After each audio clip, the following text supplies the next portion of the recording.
Assalamualaikum warahmatullahi wabarakatuh. Selamat pagi anak-anak. Bagaimana kabar kalian semua? Semoga kita selalu diberikan kesehatan dan selalu semangat dalam belajar. Nah, sebelum kita memulai pembelajaran pada pagi hari ini, alangkah baiknya kita berdoa terlebih dahulu ya, agar ilmu yang kita dapatkan bisa bermanfaat dan barokah. Berdoa mulai.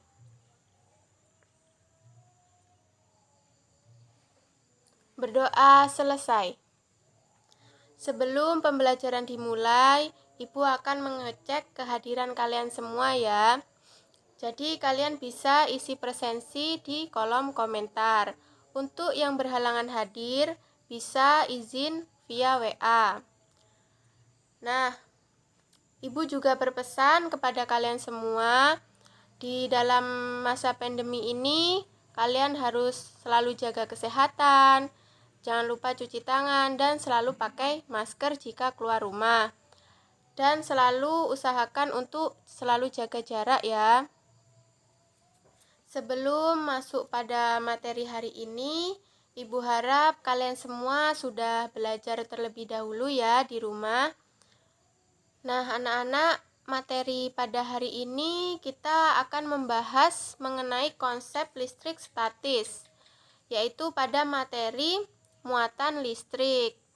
Baik anak-anak, sebelumnya Ibu ingatkan kembali, bagi yang belum mengumpulkan tugas minggu kemarin, segera dikumpulkan ya, biar nanti bisa Ibu koreksi terlebih dahulu. Baik anak-anak, untuk pembelajaran hari ini bisa Ibu mulai ya. Nah, anak-anak, kira-kira kalian ada yang pernah melihat petir kan? Ada yang tahu mengapa bisa terjadi petir?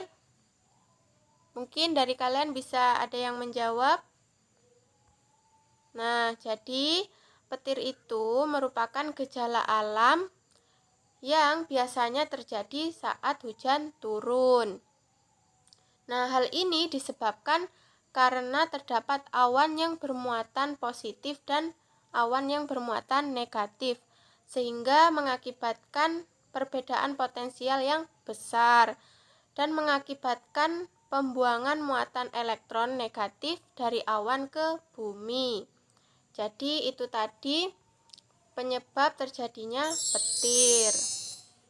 Nah, jadi hal tersebut sangat berkaitan dengan materi pada hari ini, yaitu mengenai listrik statis. Nah, ada yang tahu apa itu listrik statis? Jadi listrik statis itu listrik yang tidak mengalir atau bisa dikatakan diam. Dan perpindahan arusnya itu terbatas. Nah, dapat dikatakan juga listrik statis ini timbul karena adanya fenomena di mana benda-benda yang memiliki aliran listrik saling berpautan tanpa adanya sumber listrik. Nah, kita bisa lihat ya di PPT itu terdapat penggaris plastik yang digosokkan pada rambut ataupun kain wol dan bisa menarik sobekan kertas kecil. Nah, dari fenomena tersebut pasti kalian bertanya-tanya kan? Jadi mengapa sih penggaris plastik tersebut jika digosokkan pada rambut ataupun kain wol dapat menarik kertas-kertas kecil tersebut? Nah, untuk menjawab pertanyaan tersebut, kita perlu memahami tentang atom.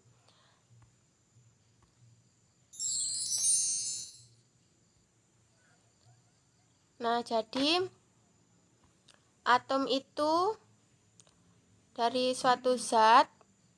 Nah, dalam satu zat itu terdiri yang namanya atom. Di dalam atom itu terdapat yang namanya inti atom.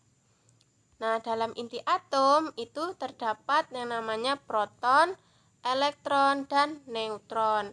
Jadi, proton, neutron, elektron itu merupakan partikel penyusun atom. Nah, untuk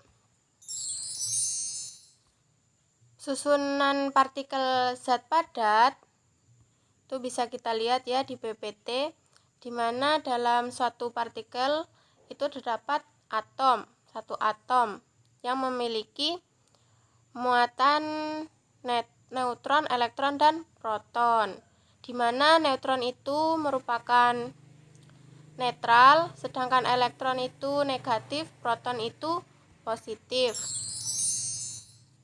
Selanjutnya mengenai teori atom. Nah, tadi sudah dijelaskan bahwa partikel penyusun atom itu ada 3, yaitu proton, elektron, dan neutron. Proton dan neutron itu membentuk inti atom yang dikelilingi oleh elektron. Nah, jadi elektron dalam mengelilingi inti atom itu pada tingkat energi tertentu, maka semakin jauh dari inti. Nah, energi elektron itu semakin kecil. Untuk jika jumlah proton itu sama dengan jumlah elektron, maka itu bisa dikatakan atom netral. Sedangkan jika atom kekurangan elektron, maka itu disebut atom bermuatan positif. Nah, jika atom kelebihan elektron, maka disebut atom bermuatan negatif. Nah, di sini pada umumnya itu proton, elektron pada sebuah atom itu jumlahnya sama, sehingga atom-atom benda tersebut itu netral. Namun, keadaan netral ini bisa diubah menjadi bermuatan dengan cara apa? Yaitu dengan cara menggosokkan pada benda tertentu secara searah. Semisal tadi yang sudah dicontohkan, seperti penggaris yang digosokkan pada rambut sehingga potongan kertas kecil itu bisa tertarik. Nah, dari sini mungkin anak-anak ada yang ingin ditanyakan atau masih ada yang dibingungkan, bisa melalui kolom komentar ya. Nanti bisa Ibu jelaskan setelah materi ini selesai. Nah, berhubung belum ada yang bertanya, bisa Ibu lanjutkan terlebih dahulu ya ke materi berikutnya. Nah, materi berikutnya ini kita akan membahas mengenai muatan listrik. Nah, tadi kan kita sudah mengetahui ya muatan listrik. Lalu bagaimana sih cara kita untuk mengetahui atau mendeteksi suatu benda tersebut itu bermuatan listrik atau tidak? Nah, caranya itu kita bisa menggunakan alat bantu yang namanya elektroskop. Nah, jadi alat yang digunakan untuk mengetahui muatan itu disebut elektroskop. Jadi itu bisa dilihat ya pada gambar. Itu ada bagian-bagian elektroskop. Ada kepala elektroskop, konduktor, daun elektroskop, dan dinding kaca. Itu merupakan bagian-bagian dari elektroskop. Nah, selanjutnya kita akan mengetahui prinsip kerja elektroskop. Jadi pada saat elektroskop itu netral, maka daun elektroskop itu tertutup. Nah, kebalikannya kalau pada saat elektroskop itu bermuatan, maka daun elektroskop itu terbuka. Nah, selanjutnya ini ada muatan listrik pada elektroskop dengan induksi. Jadi pada gambar itu, gambar pertama itu netral ya muatannya. Nah, kemudian kepala elektroskop didekatkan dengan benda yang bermuatan positif. Jadi elektron dari daun bergerak menuju kepala elektroskop dan daun elektroskop akan membuka. Nah, untuk gambar berikutnya ini elektroskop, kepala elektroskop ini disentuh dengan tangan ya. Maka elektron dari bumi itu mengalir menuju elektroskop dan menetralkan daun sehingga elektroskop itu menutup. Nah, jadi untuk selanjutnya itu ada elektroskop itu menjadi bermuatan negatif. Hal ini karena menerima elektron dari bumi. Jadi jenis muatan benda itu terinduksi berlawanan dengan jenis muatan benda yang menginduksi. Nah, selanjutnya untuk mendapatkan muatan listrik pada benda dengan cara menggosokkan. Ini di sini ada kain wol ya dengan kaca. Jadi muatan kain wol itu netral dan kaca itu juga netral. Maka jika kita gosokkan, maka akan berpindah. Maka plastik tadi yang digosokkan dengan kain wol akan menjadi bermuatan listrik negatif karena elektron dari kain itu berpindah ke plastik. Nah, ini selanjutnya contoh semisal kain sutra. Nah, di sini kain sutra itu bermuatan netral, kaca juga bermuatan netral. Jika digosokkan, maka kaca yang digosok tadi dengan kain sutra akan menjadi bermuatan listrik positif. Kenapa? Karena elektron kaca pindah ke kain sutra. Jadi ini kebalikan dari kain wol tadi ya. Nah, untuk selanjutnya ini interaksi antara muatan listrik.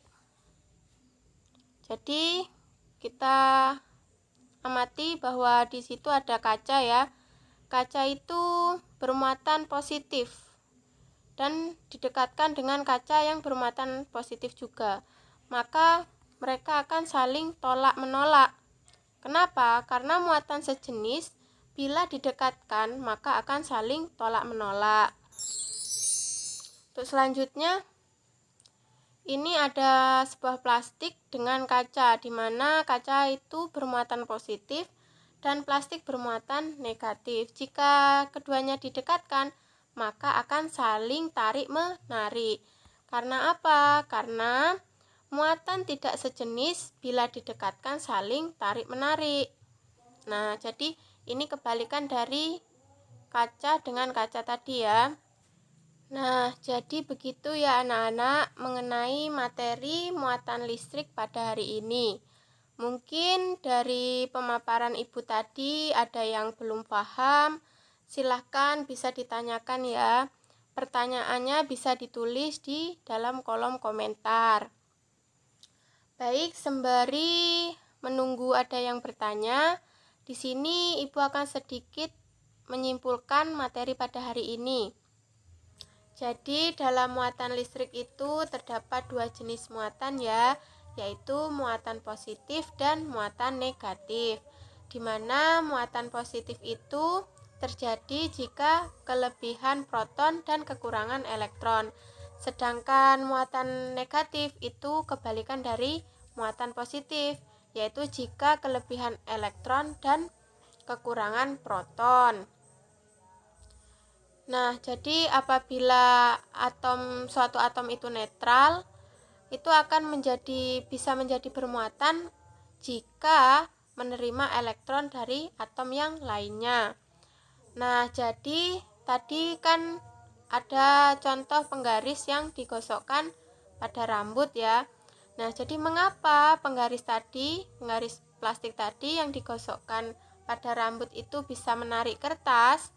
Nah, jadi hal itu dikarenakan adanya muatan listrik pada penggaris plastik tersebut karena telah digosokkan pada kain wol ataupun rambut. Nah, baik, itu ya sedikit kesimpulan dari ibu untuk materi pada hari ini. Nah, untuk tugas minggu kemarin yang dalam pengerjaannya itu bagus, maka ibu beri reward, yaitu tambahan nilai ya.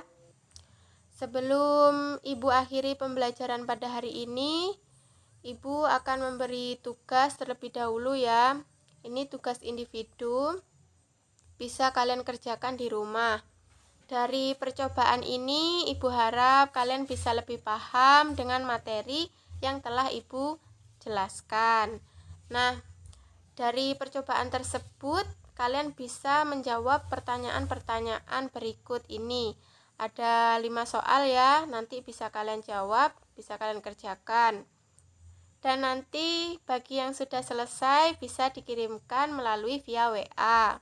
Nah, untuk minggu depan kita akan membahas mengenai hukum kolum dan penerapannya dalam kehidupan sehari-hari.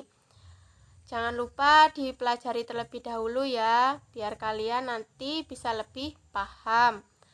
Baik, Ibu rasa cukup ya materi pada hari ini.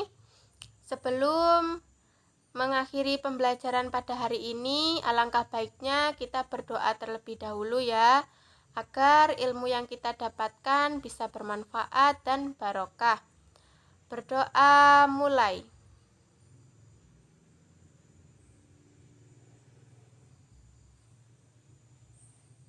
Berdoa selesai. Jangan lupa belajar ya dan selalu jaga kesehatan. Kurang lebihnya Ibu mohon maaf. Wassalamualaikum warahmatullahi wabarakatuh.